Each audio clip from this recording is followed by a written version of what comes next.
Okay, it's just a quick video about how to make an image relief for a secret photo. This is what the final thing should look like. Here we go. So far I've zeroed the machine, I've attached the acrylic to the top left corner and measured the height from the bed to the top of the material. I'll just show you a quick video now of me setting it up.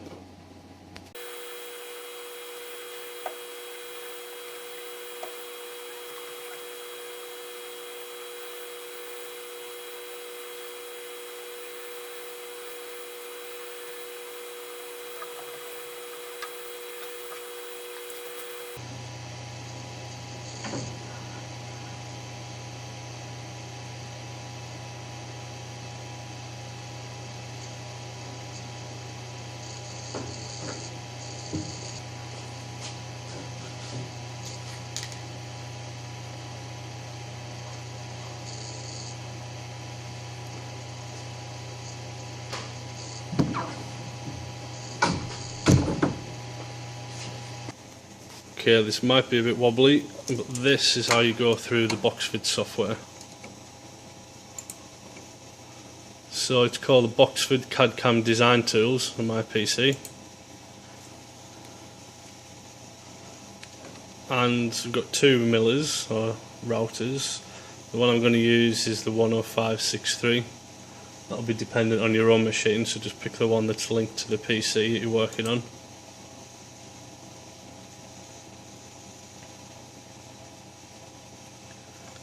From here you go to File, Import, then Import Image Relief.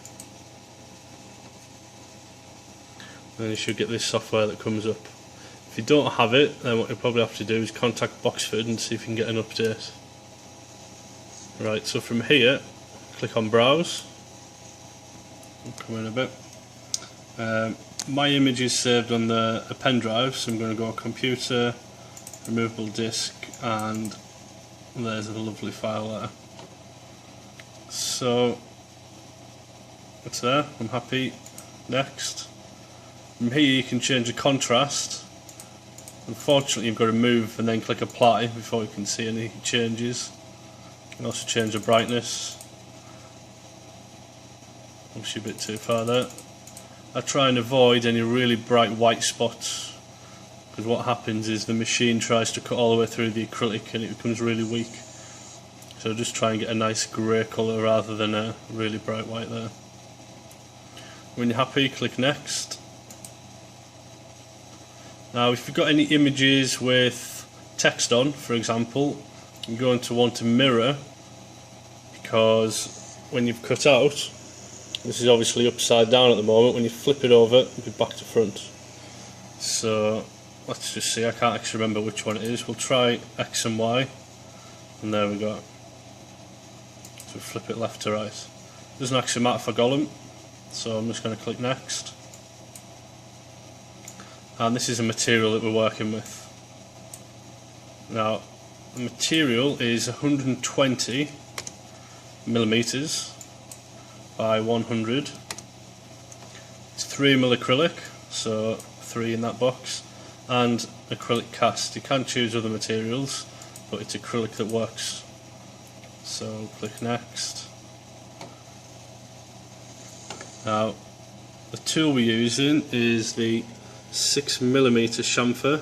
It's a chamfer V-groove, and I've got this set to 40% step over, and the depth of relief is 1.5, which is half of the 3mm thickness. And click on Next. And here we can select the length of the image, the width, and or the percentage. If you change either of these, the others will change, so the aspect ratio will be locked. So I always like to have a border around mine, so if we set this to I don't know, 80, you can see now it's much smaller and we've got a nice border around the outside. Perhaps go a little bit bigger, so we'll say 85 and watch this get bigger. 85, there we go. You can fit to material, or if you've got a shape that's portrait and you want it to be landscape, you can rotate 90 degrees. depends what you're looking for. And click on next. Now the settings here, I put work shift Z all the way up to the top, so we've got a 0. If you have it too far down, that'll cut too far into the relief, and you'll end up with really thin acrylic that just wants to snap or shatter. So I have that all the way to the top, and have it fit to centre. It depends where you want it on your page, obviously. Next, this is just going to create your G codes. So all we have to do is click on save,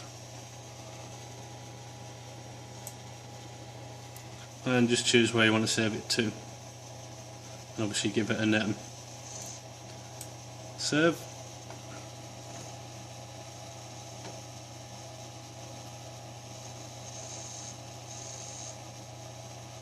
And we'll just go through the simulation now. If you want to, you can watch it all be cut out, or you can just press stop, close the program, and we're back here.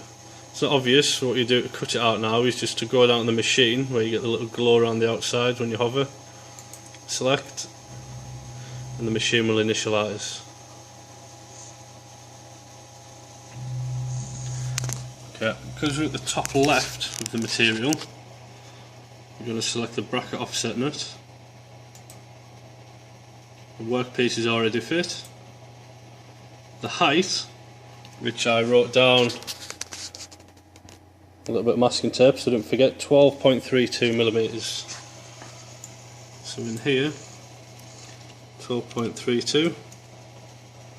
It's obviously important that you get that correct. If you set it to the wrong size, you could be driving the tool into the material and potentially snapping something, so be careful there. Always worth double checking. Okay, you only get this if you're in administrator mode. If you don't know what it does, just click OK, as long as it's set to 00, and we're ready to manufacture. What I'm going to do now is just strap the camera to the machine so we can see it getting cut. Okay, so on the machine I'm at the same page as when we left. Clicking OK, we're ready to start manufacture. The machine will do a few checks, and then simply click cycle start like you would normally. The machine will move to the front and it'll ask you to change your tool. I've already got the chamfer V-groove 6mm cutter in there, so simply going to click cycle start.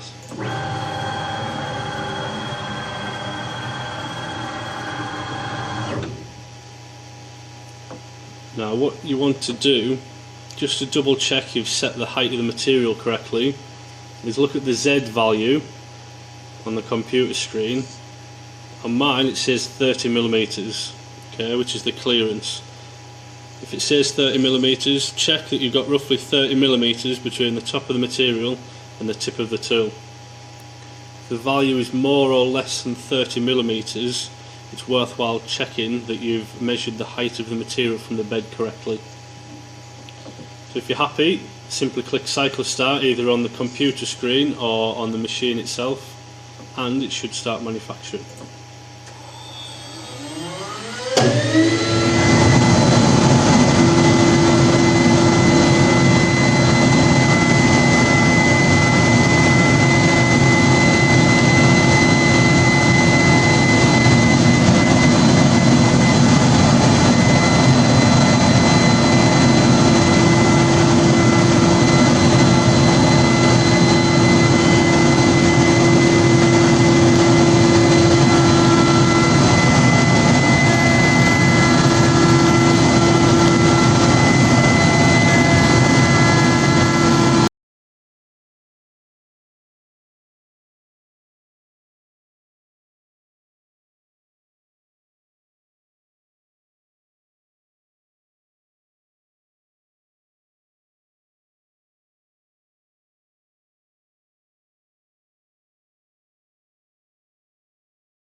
Okay, that's it finished. 26 minutes in total.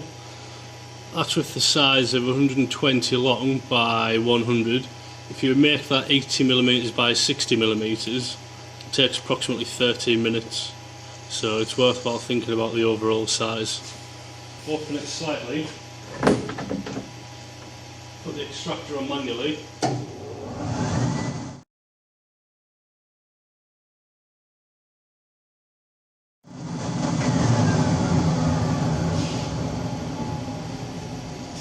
I've come up with a better way of getting this off. So at the moment I'm just using a chisel to get it under one edge, give it a wiggle, and just pry it off.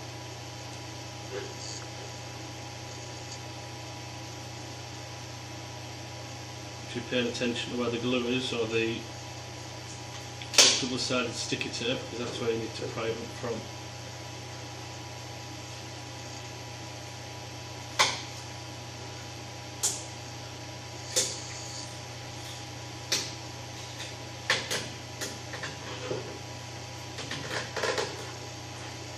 There's two reasons to leave this protective layer on. The first is so when you're taking it off, you've got a bit of protection there. The second is when you're taking the double-sided tape off, you don't leave any residue.